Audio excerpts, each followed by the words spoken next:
लेकिन रेवाड़ी रैली के अंदर उन्होंने 5 बार उस स्टेज के ऊपर घूमकर 5 बार उन्होंने कहा, मैं अपने देश के सैनिकों को नमन करता हूं, नमन करता हूं, नमन करता हूं और मैं इसको पूरा करूंगा और उनके इज्जत, मान और सम्मान को देने का काम करूंगा।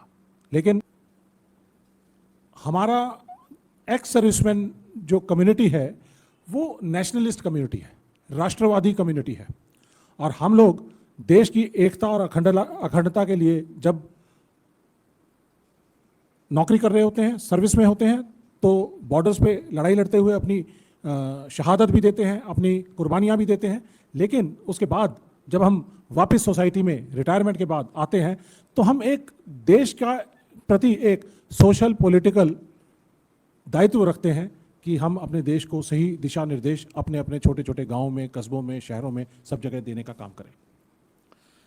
तो हमारा सबसे बड़ा एक कोर इशू है 1 रैंक 1 पेंशन का, जो कि यूपीए की सरकार ने 26 फरवरी 2014 के ऑर्डर के तहत और दोनों में पार्लियामेंट के सदन, लोकसभा और राज्यसभा में पास कराने के बाद इसको इंप्लीमेंट करने के लिए एक डेफिनेशन तैयार की थी। और यूपी ने अपने कार्यकाल में तकरीबन 23,000 करोड़ रुपया इस पुरानी पेंशन और आज के जो रिटायर हो रहे थे उन लोगों की पेंशन को कम करने, गैप को कम करने का काम किया। 23,000 करोड़ रुपया उसके लिए 2009 में, 2011 में और 2013 में दिया, और फिर उसके बाद 2014 में उसको इम्प्लीमेंटेशन करने के लिए ऑर्डर निकाल दिया। लेकिन दुर्भाग्य की बात यह है कि बहुत सारे एक्स सर्विसमैन उस समय मोदी जी के जुमलों के झांसे में आ गए और उन्होंने सोचा कि ये मोदी जी 1 रैंक 1 पेंशन जो है उसको इंप्लीमेंट करेंगे, और हम लोग उनसे मिलने गए तो उन्होंने रेवाड़ी में रैली करने से पहले 2013 अगस्त में जो रैली की थी उससे पहले हमारे डेलीगेशंस जो गए उनको कहा कि हम आपकी ये डिमांड 100 दिन में पूरा करेंगे, पहले 100 दिन के अंदर। लेकिन रेवाड़ी रैली के अंदर उन्होंने 5 बार उस स्टेज के ऊपर घूमकर 5 बार उन्होंने कहा, मैं अपने देश के सैनिकों को नमन करता हूं, नमन करता हूं, नमन करता हूं और मैं इसको पूरा करूंगा और उनके इज्जत, मान और सम्मान को देने का काम करूंगा। लेकिन उसके बाद उन्होंने नहीं किया। हम कई बार उनके पास गए, जेटली साहब के पास भी गए, राजनाथ साहब के पास भी गए, लेकिन मोदी साहब ने आज तक हमें मिलने का समय नहीं दिया। और अल्टीमेटली हमें 1.25 साल के बाद, 100 दिन की बजाय 1.25 साल के बाद हमें 2015 में जंतर मंतर पर आकर बैठना पड़ा, लड़ाई लड़ी और अनशन पे भी बैठे। आमरण अनशन चल रहा था, बिहार के चुनाव आ गए सितंबर 2015 में, तो घबरा गए।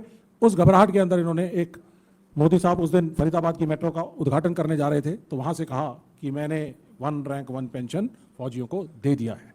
लेकिन उसके अंदर बहुत कुछ तकलीफ, जिस तरह से हमने कहा कि भी जिस तरह से यूपीए ने एक डेफिनेशन दी थी उसके तहत काम नहीं किया। हम संघर्षरत रहे, जंतर मंतर पे बैठे रहे और आज भी हमारा तकरीबन 3,000 दिन हमारे जंतर मंतर पर पूरे हो चुके हैं, लेकिन आज तक हमें वो OROP कहीं दिखाई देने को नहीं मिल रही है।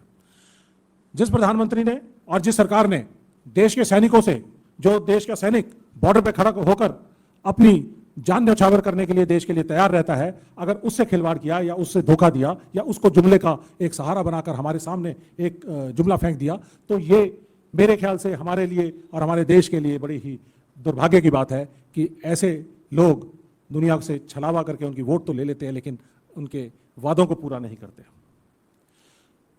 अब रही बात आज की, 1 रैंक 1 पेंशन के OROP 2 जो 2019 में मिलना चाहिए था वो नहीं मिला। हम सुप्रीम कोर्ट में गए तो भारत जोड़ो यात्रा के दौरान इतना प्रेशर उनके ऊपर आया, जब मेवात में हजारों की तादाद में एक्स सर्विसमैन वहाँ पे मिले राहुल गांधी जी से और यात्रा के अंदर शामिल हुए, तो इन्होंने आनन फानन में उस चीज़ को इम्प्लीमेंट किया, जो कि 9 महीने से सुप्रीम कोर्ट का ऑर्डर लंबित था, हर 3-3 महीने में ये एक्सटेंड करवा रहे थे। लेकिन उसको 21 दिसंबर को जब हम भारत जोड़ो यात्रा में राहुल जी से मिले, उनको मेमोरेंडम दिया, तो उसके बाद इन्होंने एक अगले दिन ही 22 दिसंबर 2023 को मीटिंग करी और OROP 2 फाइनल कर दिया।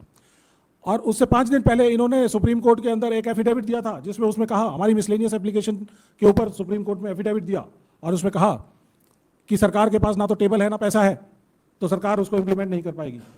लेकिन एक चीज़ जब मोदी जी को पता नहीं है कि आप देश के सामने जब बात रखते हो तो बिल्कुल तथ्यों के साथ होना चाहिए।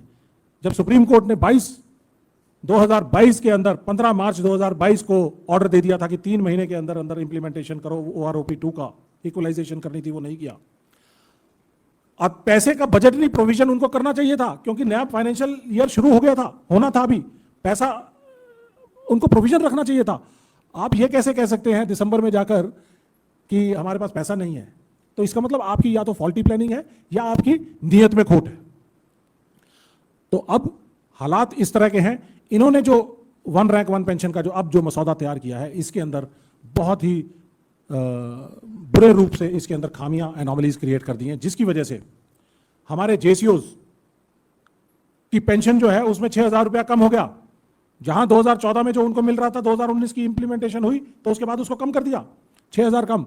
तो सारे देश में इसके खिलाफ संघर्ष चल रहा है।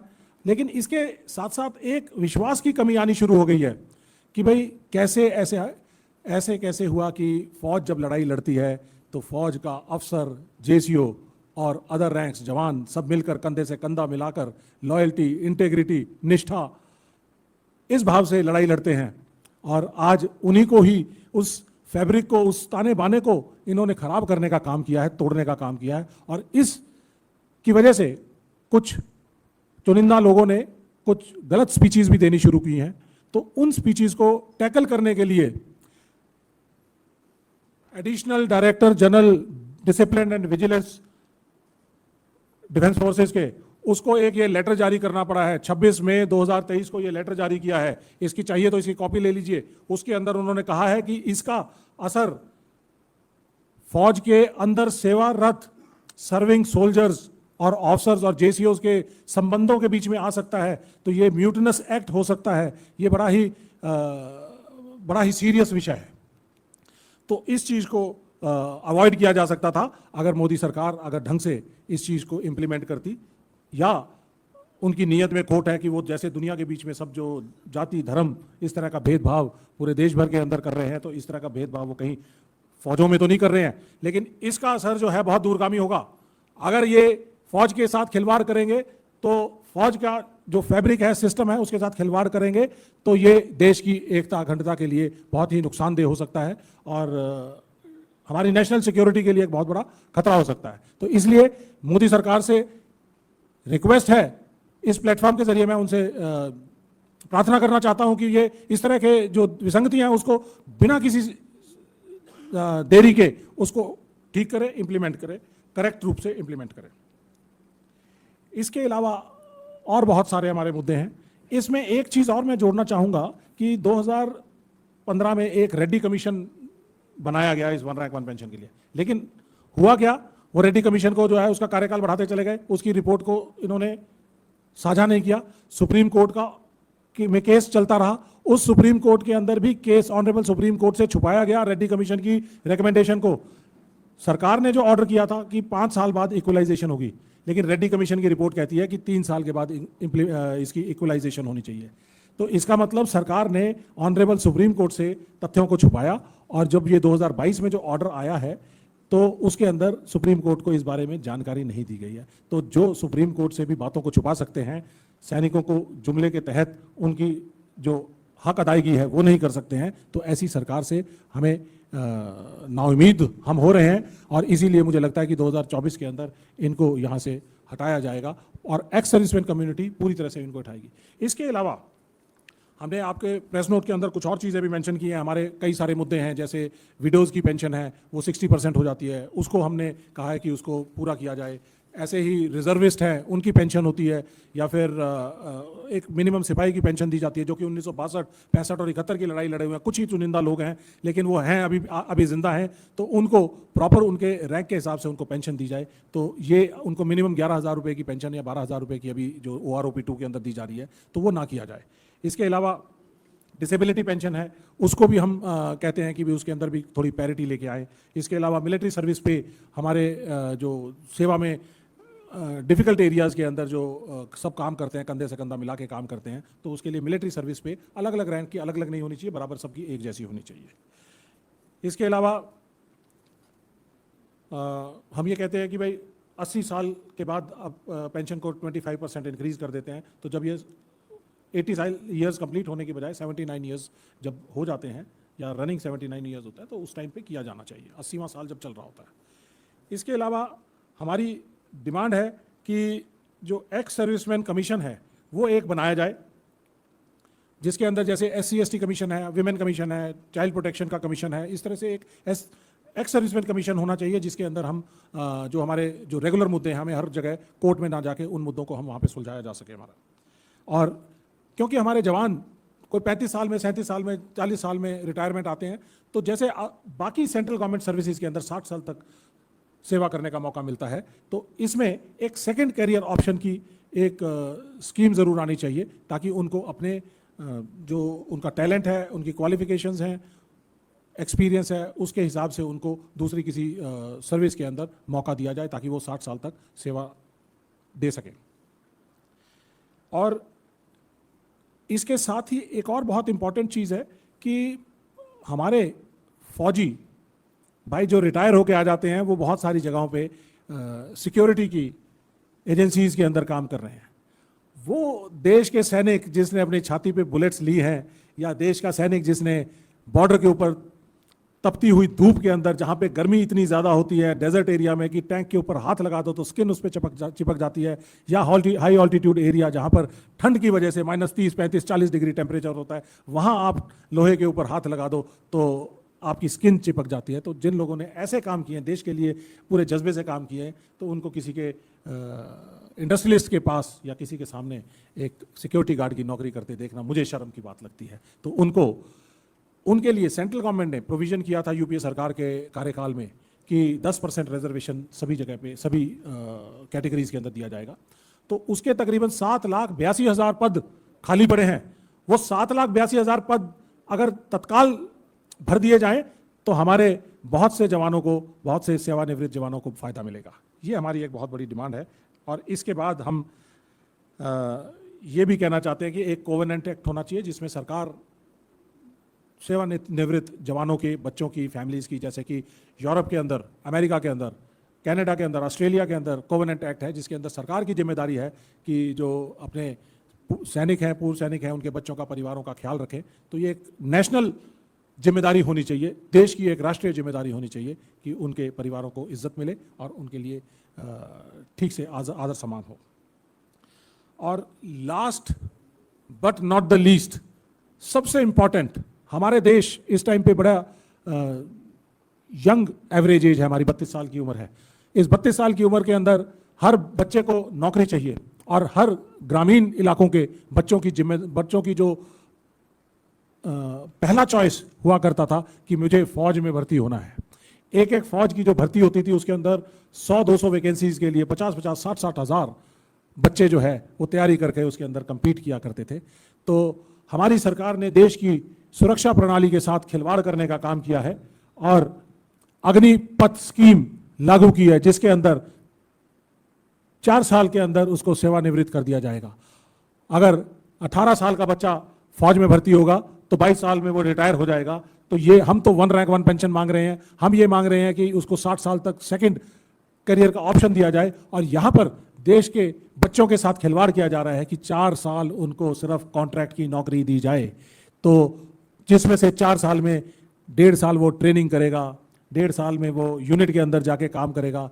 तो उसको यूनिट के अंदर उसको 5-6 साल के जो सर्विस वाले जो जवान होते हैं उनको रंगरूट बोलते हैं कि ये तो रंगरूट है, अभी एक्सपीरियंस नहीं हुआ है। आज हमारा टेक्नोलॉजी वाली फौज है, जहाँ पर हमें आर्टिलरी गन्स हैं, computerised electronics, AI based equipment हैं, मिसाइल्स हैं, जैसे कि मैं खुद मिसाइल स्पेशलिस्ट हूँ। तो ऐसे में मुझे लगता है कि अगले 7-8 साल बाद अगर ये अग्निवीर रहे या अग्निपथ स्कीम चलती रही, तो मुझे नहीं लगता कि देश में कोई मिसाइल का बटन दबाने वाला सुपर स्पेशलिस्ट या स्पेशलिस्ट पाया जाएगा। तो ये देश की सुरक्षा के लिए सुरक्षा के साथ बहुत बड़ा खिलवाड़ होगा। इसके साथ एक और जुड़ी हुई चीज़ है कि 2020 से लेके 2022 तक 3 साल रिक्रूटमेंट नहीं हुई है। देश में कोरोना काल की वजह से रिक्रूटमेंट नहीं हुई है। हमारे आर्मी, एयरफोर्स और नेवी में तकरीबन हर साल 75,000 जवान रिटायर होते हैं और उन 75,000 जवानों के अगेंस्ट हमारी भर्तियां होती हैं। लेकिन 3 साल में ये भर्तियां नहीं हुई, तो हमारे जो 3 साल में हमारी सेनाओं की जो कमी हो गई है, स्ट्रेंथ की जो कमी हो गई है, वो तकरीबन 2 से सवा 2 लाख की कमी हो गई है। और जो अग्निपथ स्कीम है उसके तहत जो भर्ती की जाएगी वो सिर्फ 45,000 की होगी। तो इसका मतलब हर साल 30,000 बच्चे कम लिए जाएंगे, 30,000 की फौज हर साल कम होती चली जाएगी। तो आप ये उम्मीद लगाइए कि 8-9 साल के बाद हमारी सेना का जो स्ट्रेंथ है वो कितनी कम हो जाएगी। मेरे हिसाब से जो कैलकुलेशन है उसके हिसाब से आज टोटल मिला के हमारी जो स्ट्रेंथ है वो 15 लाख की आर्मी एयरफोर्स नेवी की, उसमें से तकरीबन 5 लाख हमारी स्ट्रेंथ कम हो जाएगी 8 साल के बाद। तो हम 10 लाख की फौज रह जाएंगे सिर्फ।